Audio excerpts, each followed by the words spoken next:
Alright, we are Damn. set. You know, bro. Frank, I got you, man. That's harsh. Hey,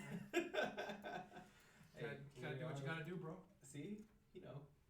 Alright, we're live, guys, so give me 1 second. We are live. Alright, whoever's here, thank you for bearing with us for a quick second. Just sitting at the last Welcome, of welcome. our mics, basically. Alright, We whatever. got lots of stuff going on today. We do. We have a lot happening today. Mm-hmm. I still don't know why it says your name whenever. Because it loves me. Everything's good. You got the chat and Facebook and all that up, Kristen, right? Yeah. Okay. Was that movie was like, I say your name, and everybody's all, say your name. Kristen. Alright. So guys, if you are in here, make sure you do share the feed with everybody, let people know about it, let people know we're here. You know, we're going to talk about a lot of news. Yep. A lot of DC news dropped, a lot of game news still out there. The awards are coming up soon. So Star Wars Episode 9 coming soon. nobody cares about Star Wars. Whatever. Gosh. You are just full of lies. Sometimes. It depends on the day of the week. I want to post on my More Baby Yoda news. I can't post on my I'm gonna show you a video later. Whoever did that. Was that you? I'm gonna show you a video later.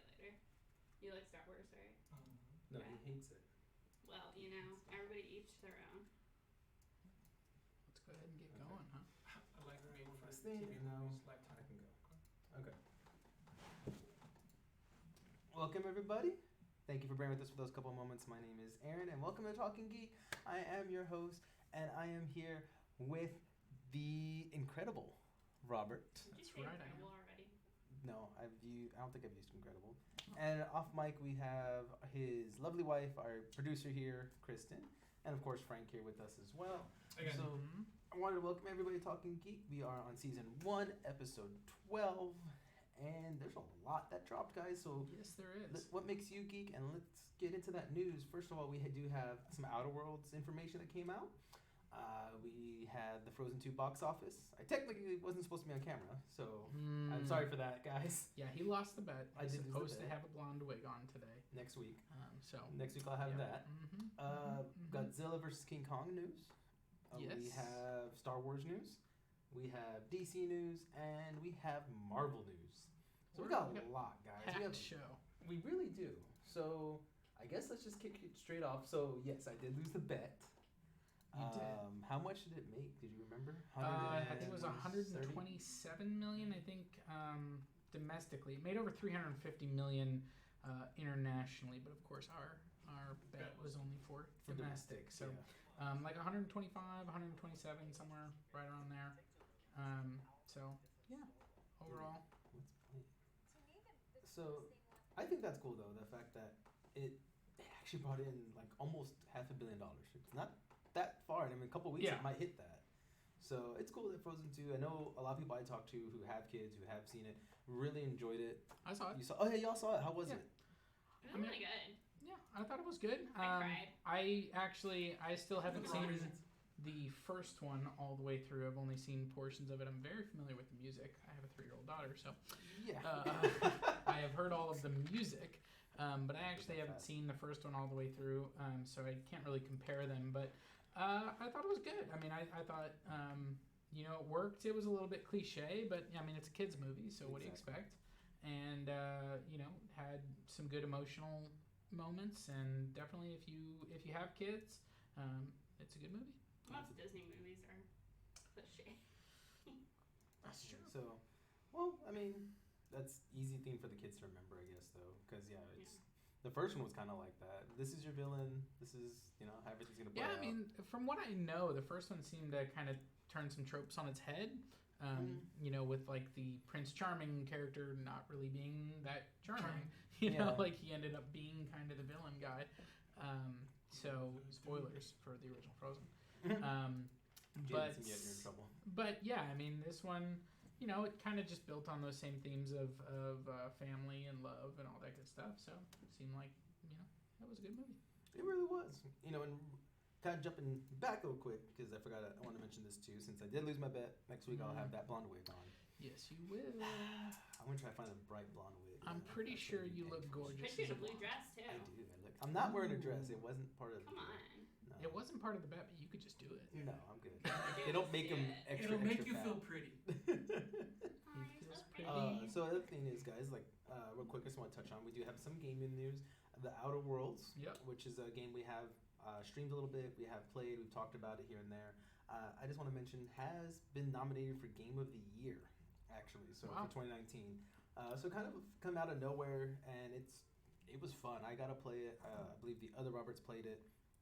Basically, the way it works is, let's see. You're lost in a transit while on a colonist ship bound for the furthest edge of the galaxy. You wake decades later than you expected, only to find yourself in the midst of a deep conspiracy theory. Oh no! Conspiracy threatening to destroy the Halcyon colony. I don't know how to say it. I always had issues. Helicon. That's why he goes with the names. I don't.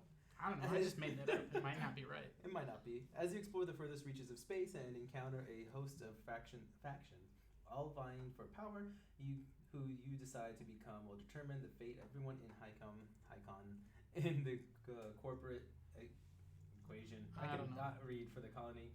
You are the unplanned variable. You know what? It feels like. Yeah. It feels like. Yeah. All of these shows, the fate of the universe rests on your shoulders, and I'm just tired of Smokey the Bear telling me that I'm the only one that can prevent forest fires because I have no training or experience in that. Neither do I. It seems like that's a bucket of water.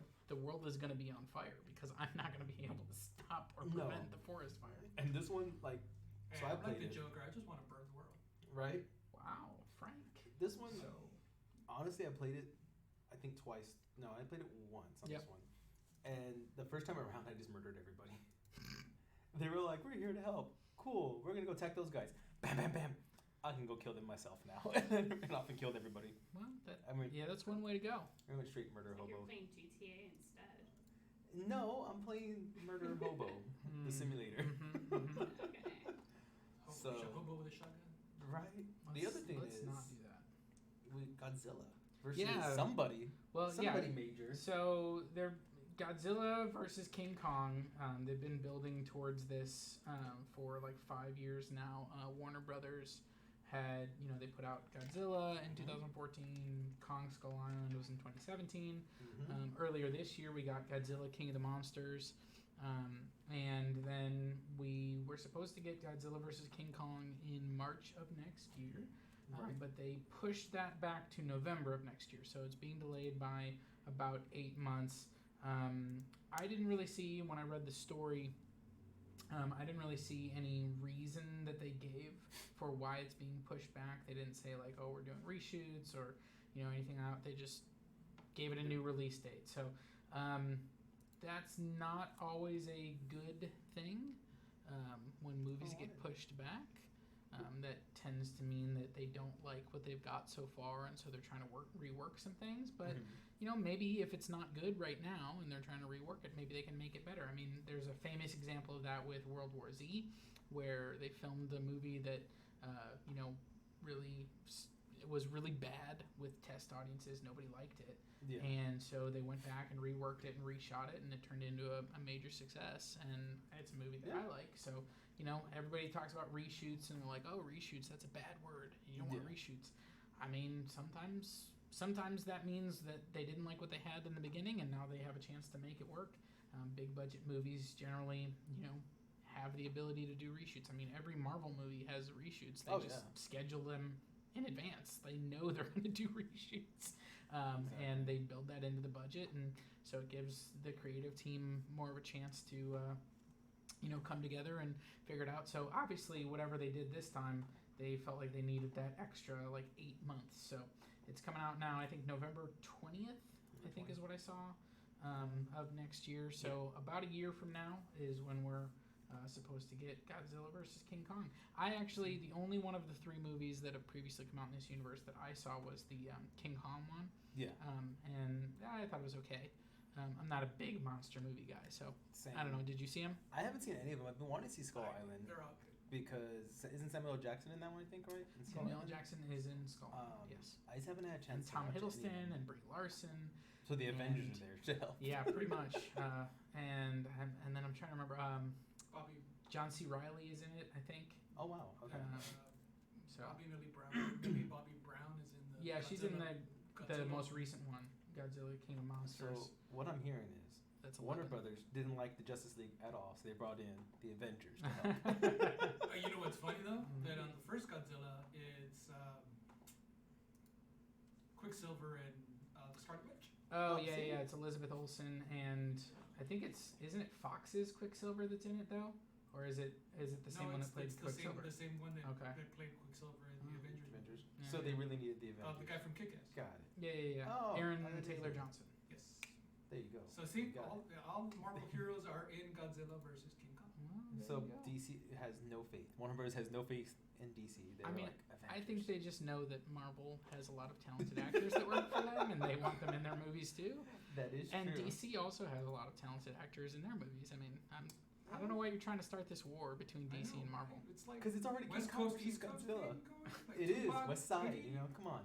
I mean, You gotta go with the West Side. just because Marvel has been consistently putting out better movies than DC doesn't mean. I mean, DC still has a movie like Wonder Woman, which I think is one of my That's the favorite that's the ones out there. one of my favorite superhero movies that's ever been made. Hey, Shazam was a lot of fun. Shazam was. Animated I like stuff is Shazam. their animated stuff is amazing. I Their, like their Oh, yeah, animated stuff animated is is great. amazing. Aquaman made $1 billion. I thought it was okay.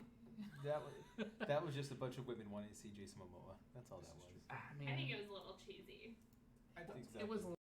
That's the movie they were making. Yeah, So, I mean, it was. Joker made $1 billion. You know, so DC. technically, is that made? DC's was doing the alright. Joker was it really in DC? It said DC at the beginning, so I'm pretty sure it's a DC We're gonna movie. throw it in there. So District of Columbia. maybe could be that. So speaking of more movie news, Yep. J.J. Abrams. J.J. Comments? Abrams, yeah, he's been just dropping all kinds of stuff. Obviously, we're in the lead up to Star Wars Episode 9. Exactly. You know, the Rise of Skywalker is coming in just a few weeks now, and so they've been hitting the marketing hard. They've been dropping TV spots and doing interviews and everything. So J.J. Abrams directed The Force Awakens Episode 7, and it's coming back to direct Episode 9, The Rise of Skywalker.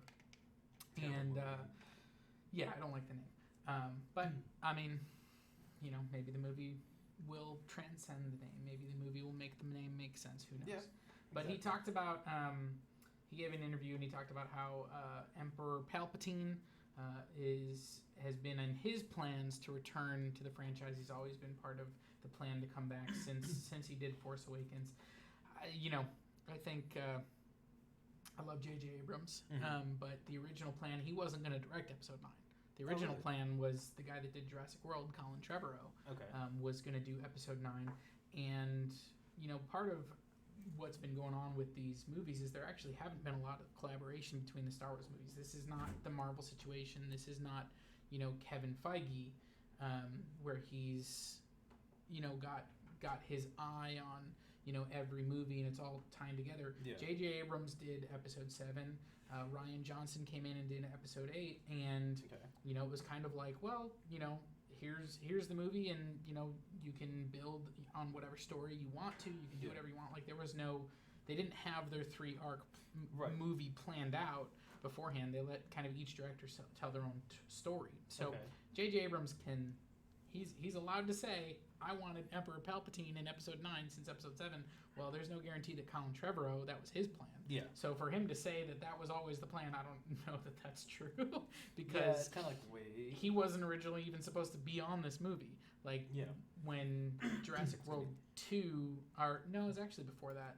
I don't remember what it was, but Colin Trevorrow they had some creative differences, and basically I think Lucasfilm said no thanks, but no thanks. And the reports were that they originally wanted Ryan Johnson, who did Episode 8, to do Episode 9 as well. Then right around the time Episode 8 actually came out, and there was a lot of controversy about it. There was a lot of people that weren't necessarily crazy about the movie. At that point, then the reports came out that Ryan Johnson wasn't going to do Episode 9, and whether that was his decision or Lucasfilm's decision, we don't really know. Yeah. But at that point, then they apparently, switched sites and went back to J.J. Abrams and asked him to do episode 9, and he agreed to do it. And I don't know. I mean, this has been a rushed production schedule because it's literally been 2 years since the last one came out. J.J. Abrams basically started from scratch, and he didn't start until episode 8 came out. So it's Star Wars, so I'll be there opening night. I'm excited to see it. I've loved the footage so far, but I'm a little bit concerned. J.J. Abrams has always been kind of a mystery box director. Like, he sets up the, hey, here's this twist or this mystery box, but some of his, look inside the box moments haven't been so great. So this is supposed to finalize, this is the end of the Skywalker story. I don't know that J.J. Abrams is the guy I would say I want him to be the one opening the box. Like, I love that he was the guy that set the box up, and he was like, hey, look, here's a mystery box. I don't know that I'm excited that he's the one that's going to be like, and now you get to see what's inside the mystery box. Yeah, that's going to be interesting, because he also did, but didn't he do the Star Trek ones, right? Yes. He did the first 2 Star Trek movies of the really new good, series. Star Trek and then Star Trek Into Darkness, which was kind of a rip-off of Star Trek Wrath of Khan, and wasn't as good. It was supposed to retcon everything, wasn't it? He really turned those Star Trek movies into almost Star Wars light. I mean, I'll be honest, Star Trek, both the original series and the Next Generation, they're not action shows. No. Like, there are action scenes, but they're not action shows. And he turned those movies into action movies. Yeah. But I think you're right. I think, because he didn't do that second Star Wars movie, they don't flow like the Star Trek movies flow, because you can go with 1, 2, 3, and you can see where they progress. And on this one, on the Star Wars one, because he did the first one but not the second one, he's gonna do the third one. Is he gonna throw it off? Yeah, and there's some threads and some characters in episode 8 that really feel like Rian Johnson just didn't care. He didn't care to follow up on what J.J. Abrams had done or build on it at all. Especially, I'm gonna throw it out there, like Finn. I thought I love his character in Force Awakens and his journey of kind of going. He's a character who obviously is, at the beginning is a defector from the Empire. He's just trying to get away. He doesn't want to be part of the fight anymore. He wants to get away. And by the end of the movie, he's kind of turned to be this character who says, no, I'm here to fight. I'm gonna fight against the evil. And then you come in, and his introduction in The Last Jedi in episode 8, the first thing that happens is he's trying to escape again. He's trying to run away again. And I'm like, but we just had that journey. Yeah. We just had that arc.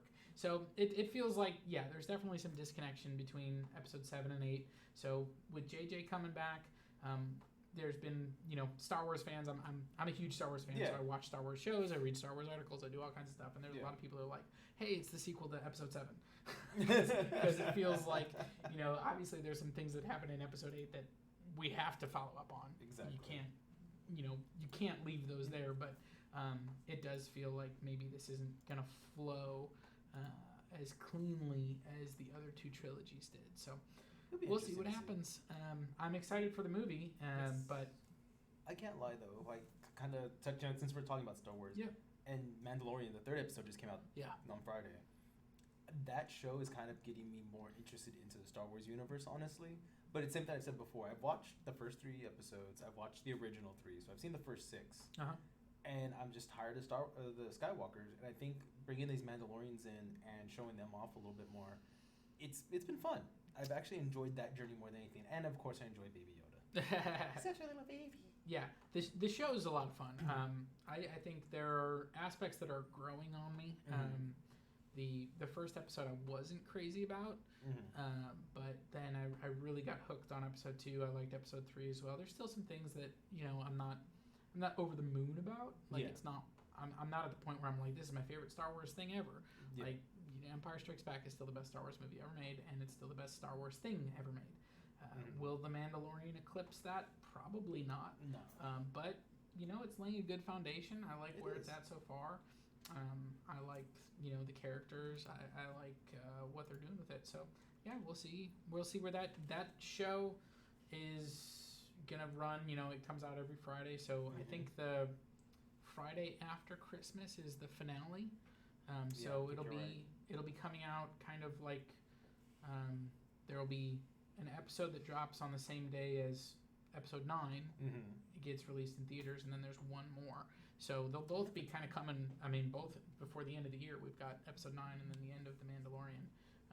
So a lot of Star Wars going on, and hopefully good stuff. I need to watch the last movie before this one comes out. Yes, you do.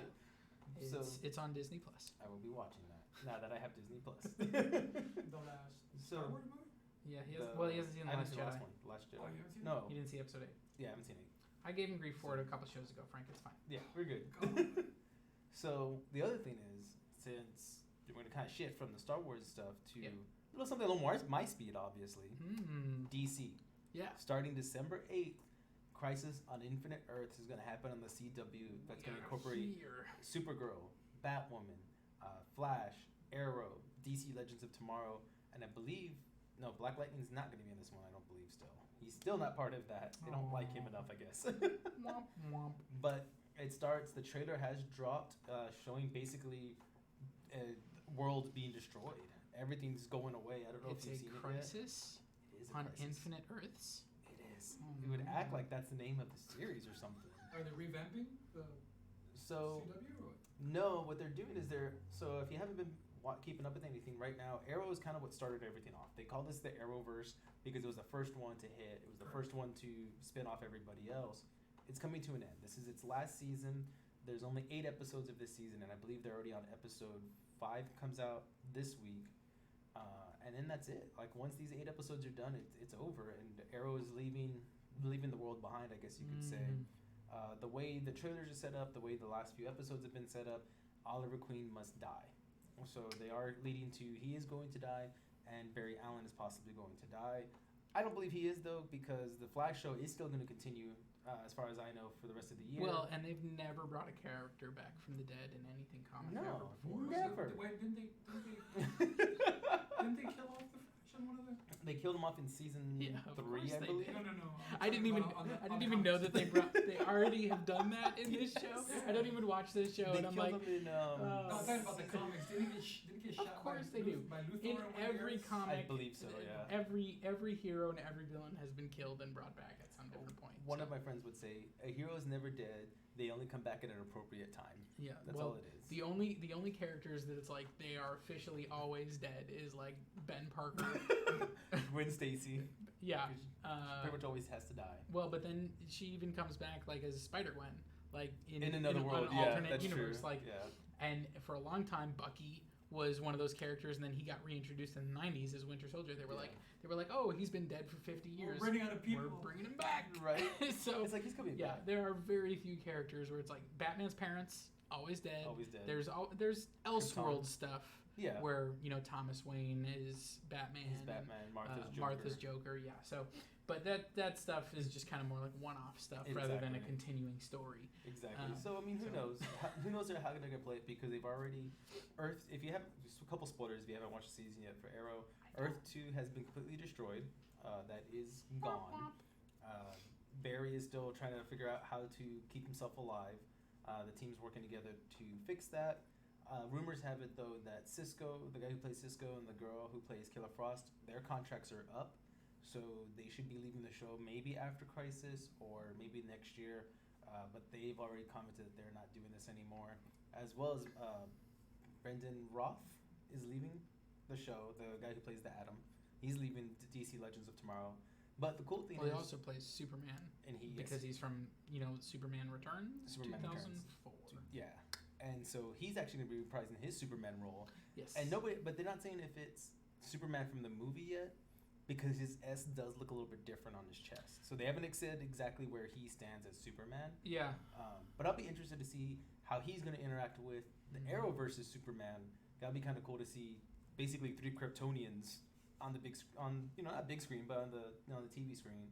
And then of course you have Batwoman, who's basically feels like she's going to kind of take over the Arrow, that darker, more brooding kind of attitude. She's going to kind of replace the Arrow. So it'll be interesting. I really recommend it, guys. If you haven't caught up on any of them, I really recommend catch up on this season at least. I honestly have fallen out, and I'm happy to come back into Crisis. It's one of my favorite storylines from DC, so it's awesome to see it on the big screen now. That's pretty cool. But we have some Batman news. Yeah, I mean the Batman keeps adding more casts. It's getting ready to go into production very soon. So last week we had the announcement of John Turturro is going to be Carmine Falcone or Falcone, depending on how you like to pronounce that. So he's going to be the crime boss, and that character actually plays a big role in The Long Halloween. And so continuing all of this casting news continues to build on the rumor that this is going to be the Long Halloween storyline adapted. So this seems to continue to build that narrative. That seems to be what they're going to do. Yeah. So I don't know. I mean, he's joining John Turturro. If you don't know who he is, he's been in like the Transformers movies. He's Agent Simmons. I know him majorly from The Big Lebowski, as he plays the Jesus in The Big Lebowski. That is him. Oh my gosh, I didn't realize that. That's awesome. He's been in like Do the Right Thing. You know, he's been in a bunch of stuff. So yeah, he's a very talented actor. He is. And they keep adding. I mean, Robert Pattinson, you know, Paul Dano, Jeffrey Wright, Andy Serkis, this is Zoe Kravitz, who I just named, put a list of really talented actors. I don't know that I would put her there, but you know, maybe she'll blow me away. And Colin Farrell as well. I don't think his role has been officially confirmed. I think it's like 99% confirmed that Colin Farrell is going to be the Penguin, but I don't think officially he's signed on the dotted line yet. But I'm excited for really the whole cast. I'm excited for the movie. So I mean, what about him being the Penguin though? Yeah, I mean it's obviously going to be a different take. Colin Farrell playing anything. I think Colin Farrell is a phenomenal actor. Maybe the Penguin from the Batman Arkham games, because I know the boys always talk about how the Penguin is like a scrapper, like he's a little more Southern London scrapper. That he's not fat and pudgy. He's like he's a little more of a like you could see him fitting in like the older times kind of thing, and so he could fight a little bit more.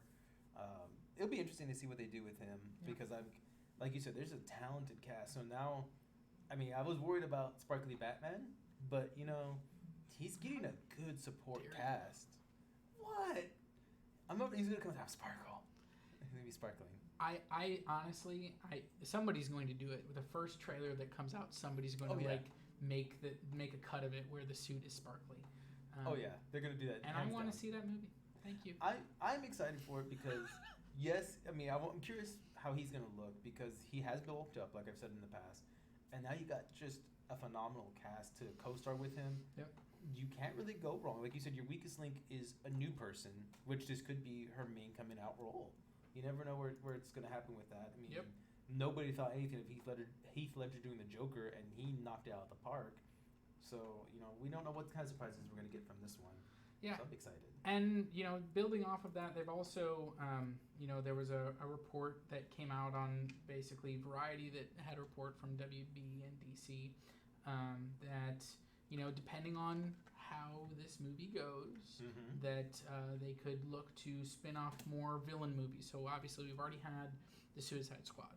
We've already had the Joker as villain movies. We've got two more that are coming down because they're doing a reboot of the Suicide Squad as well as the Harley Quinn Birds of Prey movie, which both recently got R ratings. Actually, I think that just got announced today. That'll be interesting then. And so I think Suicide Squad needs to be R rated.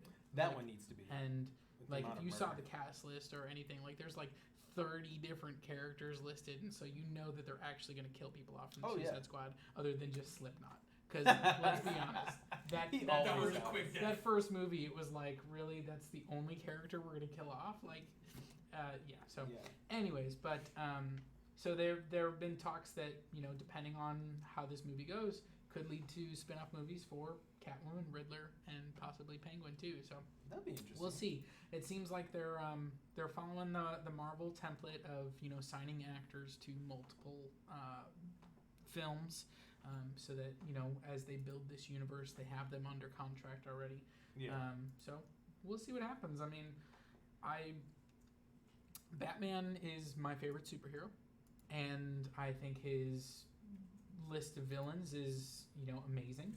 And so, yeah, you give me a bunch of stuff in the Batman world. If it's good, I'm gonna love it. Exactly. You know? It sounds like they're doing a lot more. Like DC does a lot better when they film more of their darker stuff. Like if they were to make like a serious Joker type Riddler movie, you know, like, oh, this is the Riddler. You know, this is how it descended into his craziness. We'll just see what happens. I mean, we've had literally on the big screen we've had one iteration of the Riddler, and it was Jim Carrey, and it was awful. So. Oh yeah, because the only other time we see him is Gotham, right? And that's it. Yep. Yeah, we didn't see him in. Yeah, we didn't see him in any of the Nolan movies, and he hasn't shown up in any of the more recent movies. I mean, technically, if you go back to like '66 with Adam West, he's in that, but I don't count that. No, but I'm really excited for the Riddler on screen because I think he's one of the more complex characters. He's an enigma, you would say? What? He said, would he be an enigma, you would say? Edward Enigma? I love these stupid names they have. Oh, yeah. I mean, it's comics. What do you expect? Exactly. I mean, it really will be interesting to see what they can do with it. I'd like to see where it's going to spin off to. Oh, and we've got something in the comments, maybe? We've got our producer over here. So Sean says, with the Terminator and Gemini Man being failures at the box office, do you think Hasbro should cut the ties with Paramount and find a new studio to do a new Transformers movie? So what do we think that Hasbro should stop making movies with? Who is that? Paramount, yeah. I mean, should they cut their ties because of how bad the Terminator movies? Yeah. I mean, they were already saying that there was some news drop the other day. The director was talking about the Terminator movie and why it flopped. Honestly, I didn't read it because I'm not a huge Terminator fan anymore. Yeah, I mean, those movies haven't really been commercially successful. I think you touched on it the other day that you're like, okay, it's a killer robot. Let's slap the word Terminator on it. Well, and Terminator. Yeah, I mean, we talked about it last week. I think it's a story that could be like you could put a new spin on it. But I also feel like, there's just so many. I mean, even you go back 60 years, Hollywood has been telling stories about artificial intelligence taking over the world. Yeah. And so, unless you find a story that's really interesting, unless you find a character that's really interesting, I don't know that it's necessary. And so I would prefer that they just stop making Terminator movies. Mm-hmm. But I guess we'll find out. I think the only one of us here that saw Gemini Man was you. Aaron. That saw which one? Gemini Man. Will Smith. Where he played two different roles. Oh, Will Smith and Will Smith. I never saw it. Yeah. Oh, you didn't see it? I didn't get a chance to see it. Oh, I thought you. I wanted to go that. No, I was gonna go that weekend, and then something came up, so I didn't get to see it. I don't know. I'm excited. I like the artificial intelligence kind of stuff, but like you said, 60 years now, it's played to death, and unless you can get a new take on it and figure out how do you make this a little bit better by still going with the same theme, you're not going to make a successful movie. Yep. Terminator, like you said, was big. What are we talking? Late 80s, early 90s, I think, was Terminator 2. When was that one? Like 80? 1990. 1990. I think it came out right at the beginning of the 90s. Yeah. And that was the first time we really got some good CGI from, like, to me at least, with all of it. That still holds up. The T-1000, like liquid metal, that effect still holds up, and that's 30 years ago now. That was, I think, that movie.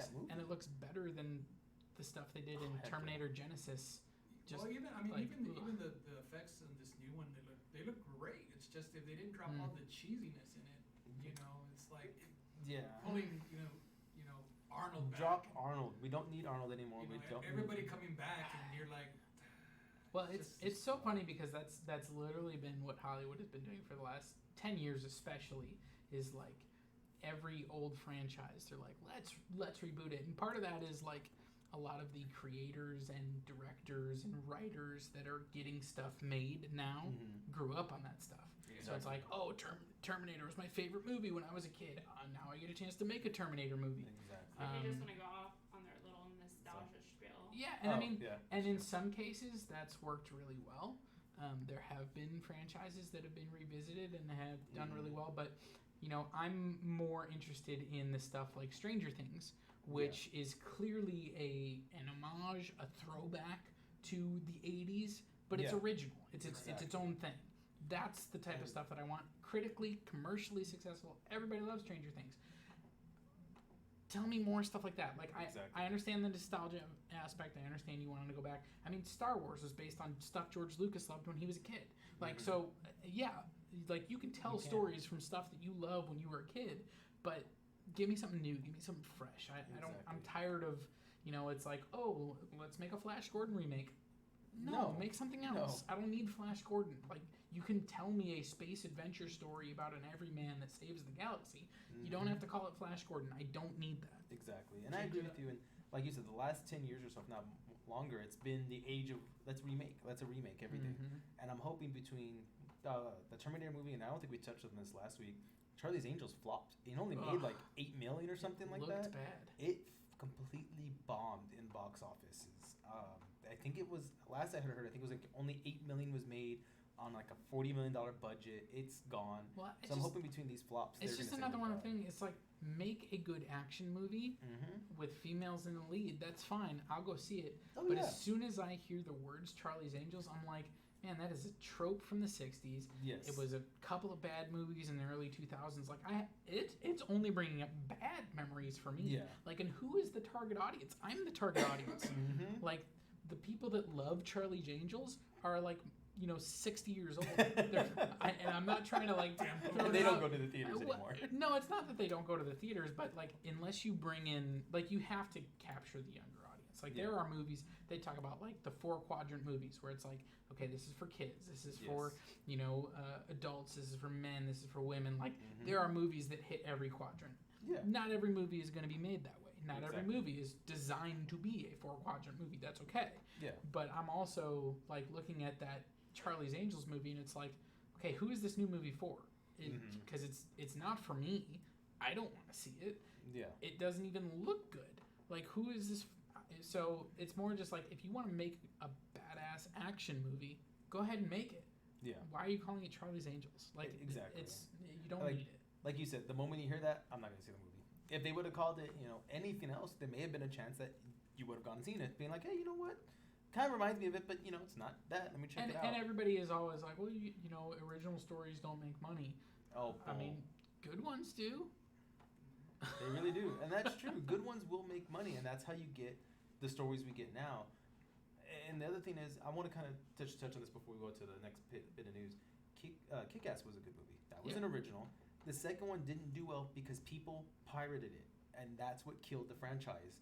People didn't want to go pay money to see it because they're just cheap at that point. Yeah. You can ruin a franchise. People ruin a franchise on their own too sometimes. Yeah. So my tangent's done.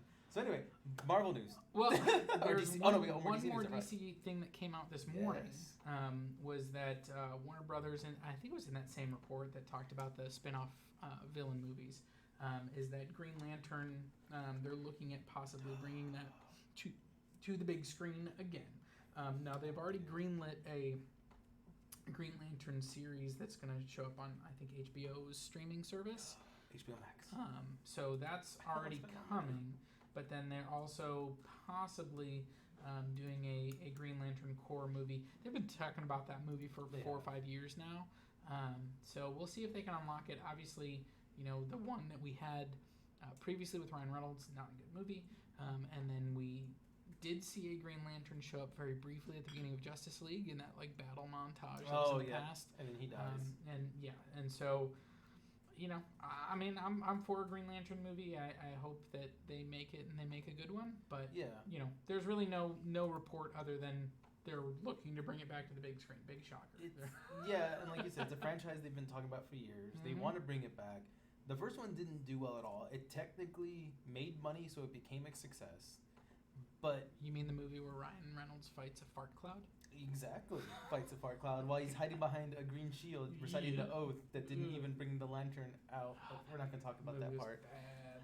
And I love the Green Lantern. You don't see Sinestro until like the yellow Sinestro until like the very end, right? It's a post-credit scene. mid-credit scene. Yeah. I And mean, it's just a bad. Let's not talk about Green Lantern. I think it was like he's like, I think don't it was really like talk it. I think you were talking about it last week, the Justice League movie where they bring out a villain that's like a C-listed villain, like Steppenwolf is like, that's like the henchman of a henchman, instead of bringing out Darkseid. We're setting things up for the future, man. In 20 years, when no one cares anymore. Pretty much, yeah. I mean, you think if they would have brought out Darkseid, want to see Darkseid. I want to see him. But that'd be cool. That'd be a good way to bring Lanterns in though with Darkseid, and a good way to bring Darkseid in. So it'll be interesting if they actually do it. Like you said, it's been talked about for years though. Yep. But Marvel news, actually, which I was kind of shocked on. Yeah, there was an article today that dropped about a interview that Scarlett Johansson gave, where she talked about the Black Widow movie coming out in May of next year, and she just kind of talked a little bit about what the movie's about. Yeah. She said it's a film about self-forgiveness and a film about family. So it's interesting. They did confirm that this is going to sit in that timeline, that window between Civil War and Infinity War. Okay. So this is after she betrays Iron Man at the airport scene, right. And it's like they're going to come for you too. And we know at some point in the intervening timeline, she then ends up with Captain America, right. Because by the time in Infinity War it shows up, she's with Captain America. Yeah. And so we're going to explore some of her journey in Russia. So she's going to confront some past demons, it sounds like. Yeah. And I guess it seems like it's going to be a smaller story. I don't know if we're going to have Budapest. Because have they said if Hawkeye's going to be in this one? They have not confirmed at this point. Because Iron Man is, right? Yeah, well, so there was a report that Tony Stark was going to reprise his role in this movie. I think since that report has came out, they've put the lid on it, and they have not confirmed anything. They have not done anything else. So it's not official that Robert Downey Jr. is in this movie, but I would be surprised if he's not. And I have a feeling they'll pull in somebody else from Cap's team. Maybe it'll be a Falcon or a Hawkeye that could show up. Although, in theory, he's retired during this time period. Yeah, because he's in jail, and then he makes that deal. He cuts the deal to. Maybe they'll talk about his deal. Yeah, maybe she'll be there with that. I don't know. I think Kristen was gonna say something. Yeah, Sean is asking if you guys are gonna be worried about Ghostbusters 3 next year. Am I worried about Ghostbusters 3? So I know that they're making another Ghostbusters movie with the original cast, and it is a sequel to the movies. There were two that came out in the 80s. And so it's supposed to, I think, have all the rest of the same cast. He passed away. Yes, minus Dan Aykroyd. No, Harold Ramis. Harold Ramis, who passed away, and then I think they have not confirmed if Rick Moranis is coming back. He's been retired for 25 years, something like that. Yeah, Rick Moranis. So whether or not he's going to return, I haven't seen a report that says he will. No, I haven't seen anything either. I know it's the main three guys. Yeah, Bill Murray, Dan Aykroyd, and Ernie Hudson. Yep. They're coming Sigourney back. Weaver is confirmed to come back. I don't have any concerns because here's the funny thing though, because we have Ghostbusters 1 and 2. Yeah. And technically, there was a video game back on the 360 that was supposed to be Ghostbusters 3 storyline. And it's supposed to have tied in with Ghostbusters 2. Yeah. So I don't know if they're going to keep that as canon or not. Yeah, that's going to be interesting. I don't know. The Ghostbusters, the original, I came to it much later. I just watched it for the first time maybe 4 or 5 years ago. Oh, wow. And I think it's a time capsule. I think there are parts of it that work, but overall it wasn't a movie that I really connected to. I didn't really care much for it. I've never seen the second one. I didn't see the one that they did a few years ago. So I probably won't see the next one just because it's not really the type of movie that really grabs me or appeals to me. Yeah. That like horror comedy isn't really my genre. Yeah. And so I saw the first one. There's definitely some funny scenes. I'm not throwing shade at anybody, but it wasn't for me. So I think for me, I would like to call them, and I don't know if this would be considered a genre, just a popcorn flick. You sit there, just munch on popcorn and enjoy the sound at that point. You just kind of like chill. Yeah, I think everything with Bill Murray in that movie is great. I'm not really a Dan Aykroyd fan for the most part, and so. I guess that's right. Opposite. I like Bill Murray. I loved his movies, especially Groundhog's Day and all that. And then I like Ernie Hudson because I'm a Crow fan. So because he was in the Crow, I have to love him now. And Dan Aykroyd, if you're older, I don't know. Well, you're about my age, so I don't know if you remember where he played on a TV show where he was a preacher on a motorcycle. Yeah, I fell in love with that show, and I like him from that. I forgot what it's called. Soul Man. There you go. No, it's called Preacher on a Motorcycle. Preacher on a Motorcycle. That's exactly Preacher on a Motorcycle, a.k.a. Soul Man. Yeah, so I grew up watching that show back in the mid '90s. I want to say is when that was on, maybe early '90s, and I liked him in that. I thought he was funny. I loved his humor. So I'm excited to see where it's gonna go with this film. I'm just curious if it's gonna tie in with the video game, because the fact is, it's not the video game. I don't know how many people actually played it, and I don't know if you can tie a video game to a movie. Yeah, at that point can't and go on imagine. that. I can't imagine they're gonna do that. I think really it's gonna mostly build off of the first one. I think they'll acknowledge some things that happened in the second one, but I think everybody universally, the first one is the movie that everybody goes back to and everybody loves. So if you're looking to make a successful movie now, go back. Again, it's the same conversation we had, 15 minutes ago. Yeah. I'm tired of it. I don't want to see. I know it's not a reboot, but it's like, oh, we're revisiting this franchise from 35 years ago. Sure, fine. I don't care. That's the only thing with I don't know. Back to the Future, the guys who own the property have said, we're never making another movie. And I'm happy they're not. Absolutely. I'm like, thank you guys. Don't sell out. Well, Don't yeah, ever sell it's, out. what's his name? Gosh, now it's going to bug me. You're welcome. Because I can't think of his name. It's Robert Zemeckis. Yes. Who directed the movie, owns the rights to it. And yeah, there's been a lot of talk over the years about, can we reboot it? Can we, and he's just like, no, you can't touch it. Exactly. And as long as he's alive, he's not going to let that happen.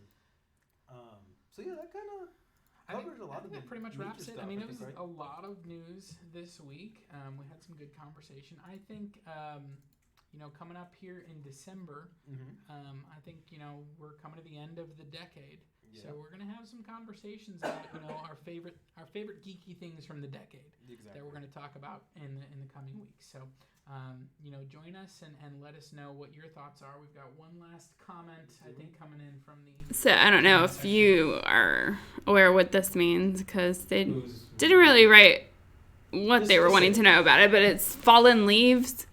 Fallen leaves? Yes, fallen leaves. Could they elaborate? Whoever that is. Could Yeah. So I already asked them to elaborate, but... I was going to say, I don't... Is it an anime? Because I know of it... Oh, I'm sorry. I'm like really close to the mic. Is it an anime? Anime! Sorry. I didn't mean to. Also... I don't know. Yeah. Just in case anybody is interested, we're going to be at YumiCon on November 30th, and we're going to do a giveaway with raffle tickets, and it's going to be worth about $150. There you go. And if you want to come by our table and visit and talk with us, we'll be there. I'll be there. So, yeah, them two will be there. I won't be there at work. You won't be there. What time does it end? At 7, right? Ends at 7. It's like 11 to 7. Okay. Where is it at? Where's YumiCon? I think it's at the Oh, I just threw her off. Alright, Center. thank you, producer. Threw her off. You're the person that's going there. Yeah. I think it's at So, guys, we do want to give a quick shout out to YumiCon for that. Thank you guys for letting us be out there. It's at the Henry D. Gonzalez. See, I told you it's at the Oh my gosh. Yeah, so it's this Saturday starting at 11. It runs from 11 to 7. I can show for a whole 30 YumiCon. minutes. So come join us. We'll have our Get Your Geek On booth there. We'll have a giveaway going on. And so, yeah, come say hi. And, with all that. Send real quick with the giveaway since... It's going to be a lot of things. It is going to be a lot of things, but do they have to pay anything for the giveaway? Do they have to what? Is there really the raffle tickets? Does it cost anything? No. So you just go pick up one? See what? They just go pick up one? Yes, so they're just going to fill out their information. The only requirement is that you guys are going to have to like the page. It's the only requirement. Our page at official GYGO. We need all the likes, guys. What do you think you're giving us stuff? You know what? Actually, I'm going to throw a curveball at you. I think they need to subscribe on YouTube, too. I think they knew, yeah? So You think that? Okay, so the only 2 requirements. You have to subscribe on YouTube and you have to like the page at official GYGO. Oh. Official GYGO. Join us. We got some exciting things in the hopper, guys, on YouTube coming down the pipe as well. So definitely, thanks for joining. Yes, guys. Thanks for joining us. Our weekly show here, Talkin Geek. Yes. So anything else that you wanted to throw out? Just real quick, expect next month we're going to do a little 25 Days of Geek. So starting December 1st, We're going to each do a quick little, maybe a segment on the show, or maybe we'll do like little videos. So keep an eye on that. Please like the page. Subscribe to YouTube channel. See what we think you should be getting that favorite geek in your life. And maybe, give people ideas. That'd be interesting. But on that note, guys, remember, stay geeky and talk about what makes you geeky. Yeah. Have a good week, guys. Happy Thanksgiving. Happy Thanksgiving. Happy Happy Thanksgiving. Thanksgiving.